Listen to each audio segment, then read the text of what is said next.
Perkenalkan, nama saya Albani Akbar dan saya akan memperkenalkan kelompok saya. Terima kasih. Kenalkan, nama saya Kiki Triadi. Kenalkan, nama saya Astira Nulidiana. Kenalkan, nama saya Shalwa Afifah. Kenalkan, nama saya Glenn Pangestuti. Saya Dea Puspita. Nama saya Muhammad Fatir Andriza Pratama. Perkenalkan, nama saya Rahim Noval Farisa. Perkenalkan, nama saya Irfan Saputra. Pertama-tama saya akan menjelaskan tentang definisi daripada pengolahan data. Pengolahan data adalah proses yang mengubah data mentah menjadi informasi yang berguna dan mudah diterima. Data mentah biasanya berupa angka atau catatan yang tidak memiliki arti bagi pengguna, sehingga membutuhkan proses pengolahan untuk mengubahnya menjadi informasi berguna menggunakan teknik dan metode tertentu. Biasanya, pengolahan data dilakukan oleh ilmuwan data atau tim ilmuwan data dan harus dilakukan dengan benar agar tidak mempengaruhi produk akhir atau keluaran data secara negatif. Proses pengolahan data dimulai dengan data dalam bentuk mentahannya dan mengubahnya menjadi format yang lebih mudah dibaca. Contohnya seperti grafik, dokumen, dan lain-lain. Memberikannya bentuk dan konteks yang diperlukan untuk ditafsirkan oleh komputer dan digunakan oleh karyawan di seluruh organisasi. Istilah pengolahan data atau data processing di dalam bahasa Inggris juga sering digunakan untuk merujuk ke departemen dalam organisasi yang bertanggung jawab atas pengoperasian program pengolahan data. Apa saja tujuan pengolahan data? Yang pertama, pengolahan data adalah salah satu hal penting yang harus dilakukan oleh setiap organisasi. Berikut ini adalah beberapa tujuan pengolahan data. 1. Mengubah data mentah menjadi informasi. Tujuan utama daripada pengolahan data adalah untuk mengubah data mentah menjadi informasi yang berguna bagi pengguna. Data mentah yang telah dikumpulkan tidak akan berguna jika tidak diolah terlebih dahulu. Yang kedua, mempermudah pengambilan keputusan. Data mentah yang telah diolah menjadi informasi berguna dapat membantu mempermudah pengambilan keputusan bagi pengguna. Yang ketiga, menyediakan data yang akurat dan valid. Melalui proses pengolahan data, seluruh data mentah yang sudah dikumpulkan akan disaring untuk memastikan bahwa ada yang disebabkan adalah akurat dan valid. Yang keempat, mengurangi biaya dan waktu. Pengolahan data menggunakan teknik dan metode yang efisien dapat membantu mengurangi biaya dan waktu yang dibutuhkan. Yang kelima, membuat data lebih mudah dikelola dan diolah kembali. Data yang telah diolah menjadi informasi berguna dapat membuat data-data tersebut menjadi lebih mudah dikelola dan diolah kembali. Kita akan memasuki apa saja sih teknik pengolahan data. Ada banyak sekali teknik yang dapat kita lakukan untuk mengolah data. Berikut ada 5 metode pengolahan data yang paling umum dilakukan. Yang pertama itu batch tracing. Batch tracing ini melibatkan pengolahan data secara berkala atau sekaligus dalam batch atau kelompok besar. Bisa dikatakan pengolahan data dilakukan pada data yang terkumpul dan tidak dilakukan secara real time. Batch tracing sering digunakan untuk tugas yang besar dan kompleks seperti laporan bulanan atau prosesan gaji. Yang kedua itu real time tracing. Teknik ini melibatkan pengolahan data secara real time sehingga dapat diproses dan diterima hasilnya yang sama. Real time tracing sering digunakan dalam aplikasi-aplikasi yang membutuhkan waktu tanggap cepat seperti sistem transaksi, pemantauan sensori, atau aplikasi permainan. Next. Yang ketiga itu online tracing. Teknik ini melibatkan pengolahan data secara terus-menerus. Jadi, data yang masuk dalam proses data individu secara terpisah. Online tracing sering digunakan dan sistem yang membutuhkan interaksi real time antara pengguna dan sistem, seperti aplikasi e-niaga, sistem informasi pelanggan, dan sistem informasi manajemen. Yang keempat, multi-tracing. Teknik ini melibatkan pengolahan data oleh beberapa profesor atau mesin pada saat yang sama, membagi tugas data menjadi beberapa bagian dan pengolahan setiap bagian dengan prosesor yang berbeda. Multi-tracing juga dapat meningkatkan efisiensi dan cepat pengolahan data, terutama tugas-tugas yang membutuhkan sumber daya yang besar. Yang kelima itu team sharing. Teknik ini melibatkan pengolahan data dengan mengalokasikan sumber daya komputer dan daya slot waktu ke beberapa pengguna secara bersamaan. Time sharing menggunakan banyak orang yang berada di tempat berbeda atau menggunakan sistem komputer tertentu pada waktu yang bersamaan.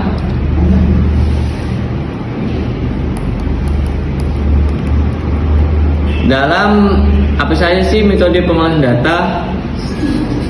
Setidaknya kita tahu dalam metode pengolahan data ada 3 paling umum digunakan. Yang pertama itu pengolahan data manual, yang kedua pengolahan data mekanis, yang ketiga pengolahan data elektronik. Yang pertama, metode pengolahan data ini ditangani secara manual. Seluruh proses pengumpulan data, kumulator, penyortiran, perhitungan, dan operasi logis lainnya semuanya dilakukan dengan campur tangan manusia yang tanpa menggunakan perangkat elektronik atau perangkat lunak otomatis lainnya.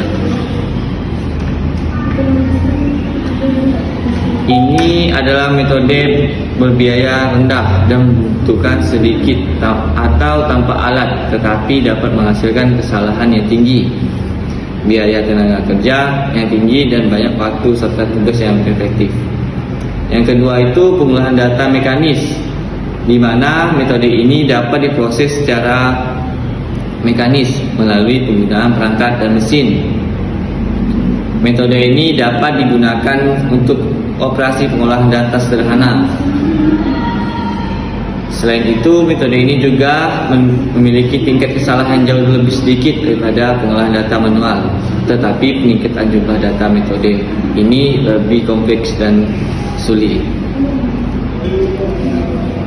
Pengolahan data elektronik, di mana metode ini dapat diproses dengan teknologi modern menggunakan perangkat lunak dan program pengolahan data. Satu set instruksi diberikan kepada perangkat lunak dan memproses dan kemudian menghasilkan output. Metode ini yang paling mahal tetapi dapat memberikan kecepatan pemrosesan tercepat dengan keandalan dan akurasi keluar tertinggi. Mungkin itu saja yang dapat saya jelaskan. Selanjutnya, pengantar visualisasi dan data lanjutan. Apa saja contoh pengolahan data? Kamu mungkin tidak terlalu menyadarinya, tetapi pengolahan data sebenarnya terjadi dalam kehidupan kita sehari-hari. Berikut ini adalah beberapa contoh nyata dari pemrosesan data. Perangkat lunak perdagangan saham yang mengubah jutaan data saham menjadi grafik sederhana. Perusahaan Eniaga menggunakan riwayat pencarian pelanggan untuk merekomendasikan produk. Perusahaan pemasaran digital menggunakan data demografis orang untuk menyusun strategi kampanye berdasarkan lokasi. Mobil self-driving menggunakan data real-time dari sensor untuk mendeteksi jika ada pejalan kaki dan mobil lain di jalan. Apa saja siklus pengelolaan data? Setidaknya ada 7 proses yang harus dilakukan untuk mengelola data. Yang pertama, collection. Siklus ini melibatkan pengumpulan data dari berbagai sumber seperti survei, transaksi, atau basis data. Data yang dikumpulkan harus akurat, lengkap, dan sesuai dengan tujuan pengelolaan data. Yang kedua, preparation. Siklus ini melibatkan pembersihan data dari kekurangan, kesalahan, atau duplikasi. Proses ini penting untuk memastikan bahwa data yang akan diproses berkualitas tinggi dan bisa diandalkan. Yang ketiga, transformation. Siklus ini melibatkan pengubahan bentuk data seperti encoding, scaling, atau agregasi. Proses ini berguna untuk membantu mengubah data menjadi format yang sesuai dengan kebutuhan analisis. Yang keempat, loading.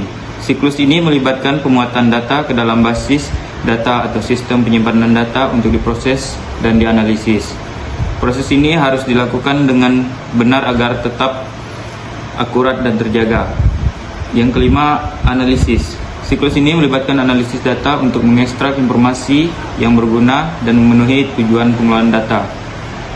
Analisis yang dilakukan dapat menggunakan teknik statistik, pembelajaran mesin, atau machine learning, atau teknik lainnya yang sesuai.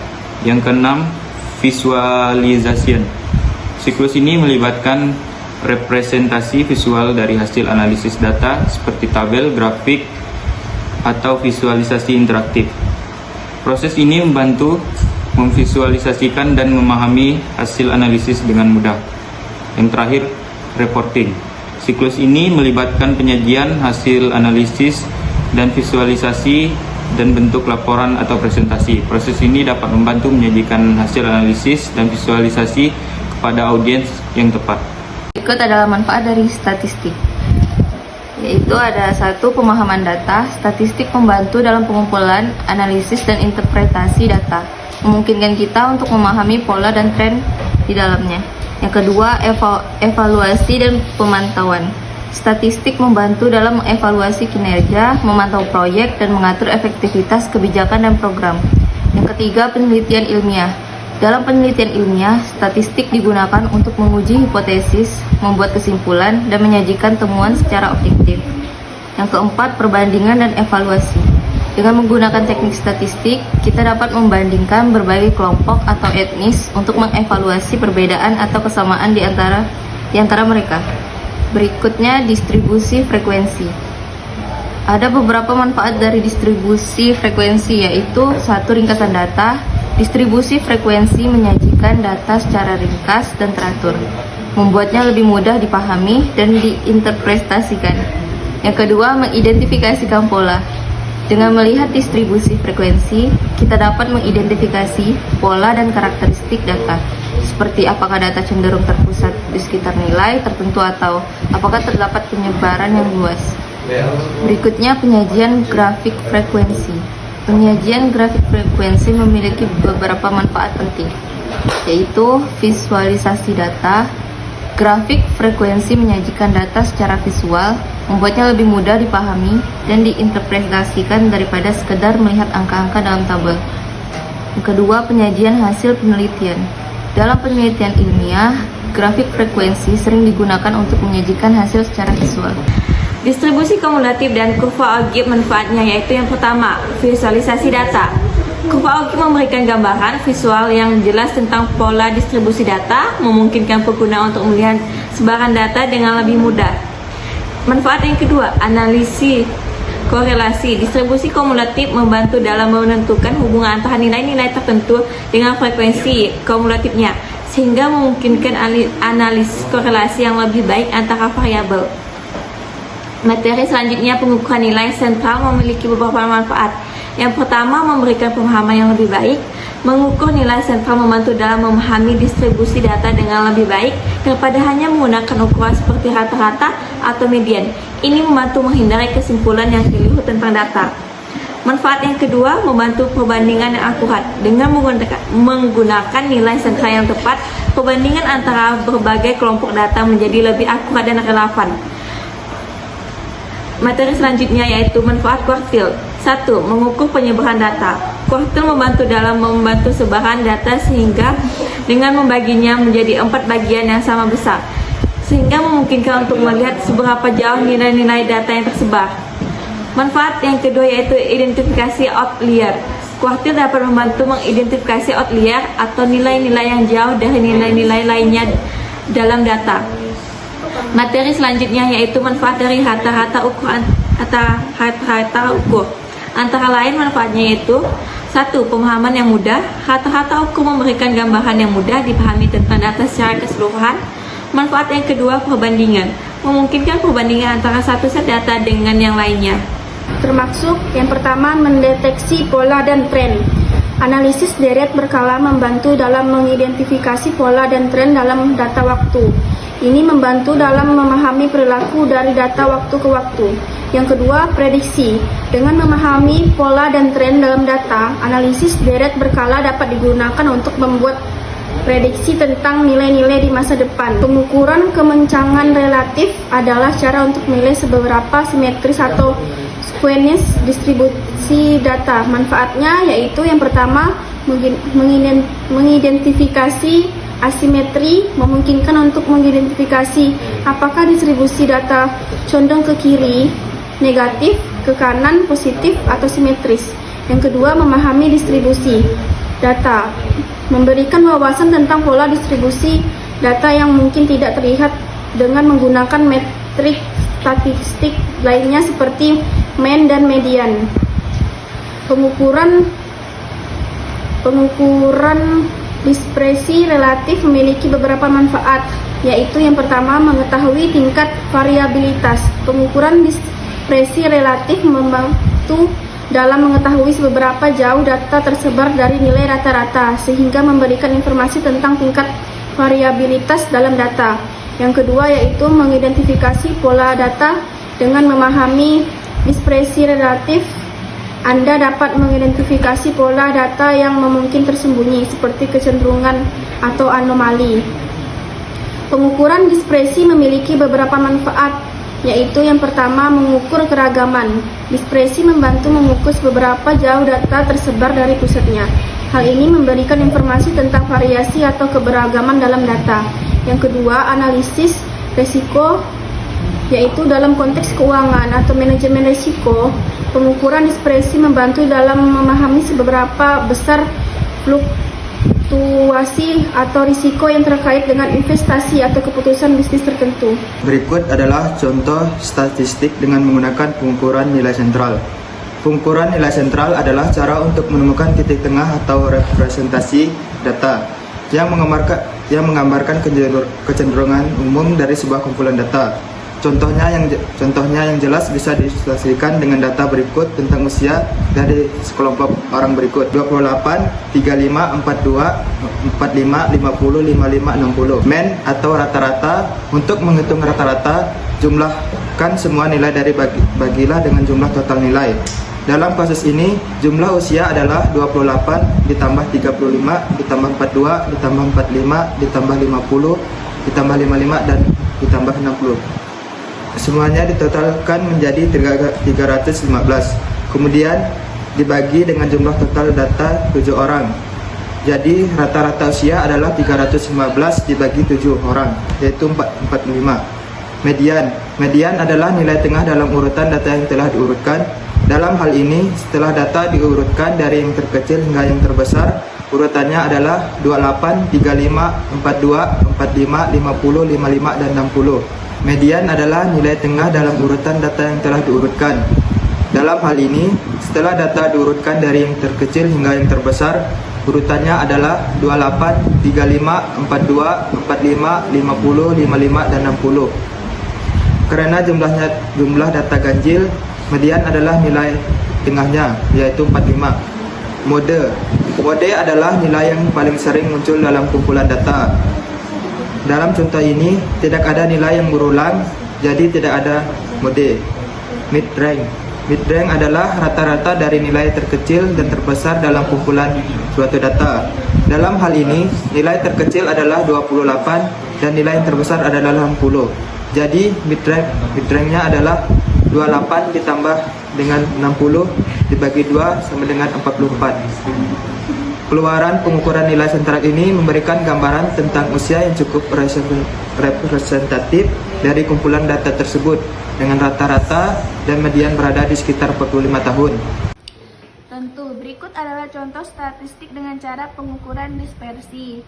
Dalam sebuah penelitian tentang tinggi badan siswa kelas 10 di sebuah sekolah. Berikut adalah data tinggi badan dalam sentimeter untuk 5 siswa. Siswa 1 memiliki 160 cm, siswa 2 memiliki 170 cm, siswa 3 memiliki 160 cm, siswa 4 memiliki 175 cm, dan siswa 5 memiliki 160 cm. Maka, untuk mengukur dispersi, kita dapat menggunakan berbagai metode. Salah satunya adalah dengan menghitung jangkauan. Jangkauan sama dengan tinggi maksimum dikurang tinggi minimum. 175 cm dikurang 160 cm sama dengan 15 cm. Dengan demikian, jangkauan dari data tinggi badan siswa tersebut adalah 15 cm. Jangkauan memberikan gambaran tentang seberapa jauh data tersebar. Berikut contoh statistik menggunakan data indeks. Data Indeks Kesejahteraan Masyarakat Kota X tahun 2023, Indeks Kesehatan 78, menunjukkan tingkat kesehatan masyarakat Kota X pada tahun 2023. Skor 78 menunjukkan kesehatan yang relatif baik, tetapi masih ada ruang untuk perbaikan. Indeks pendidikan sama dengan 82, mencerminkan tingkat akses dan kualitas pendidikan di kota X. Skor 82 menandakan bahwa pendidikan di kota X tergolong baik, dengan tingkat akses yang memadai dan kualitas pendidikan yang relatif tinggi. Indeks ekonomi 75 menggambarkan kesejahteraan ekonomi masyarakat kota X. Dengan skor 75, kesejahteraan ekonomi di kota X terbilang cukup baik, tetapi masih mungkin untuk meningkatkan lagi dengan kebijakan yang tepat. Indeks lingkungan 68 menyatakan keadaan lingkungan hidup di kota X. Skor 68 menunjukkan bahwa masih ada tantangan dalam pengelolaan lingkungan di kota X, dan upaya untuk menjaga dan meningkatkan kualitas lingkungan perlu ditingkatkan. Dengan demikian, melalui analisis indeks-indeks tersebut, pemerintah kota X dapat mengidentifikasi area-area di mana mereka telah berhasil dan di mana mereka perlu fokus lebih lanjut untuk meningkatkan kesejahteraan masyarakat secara keseluruhan.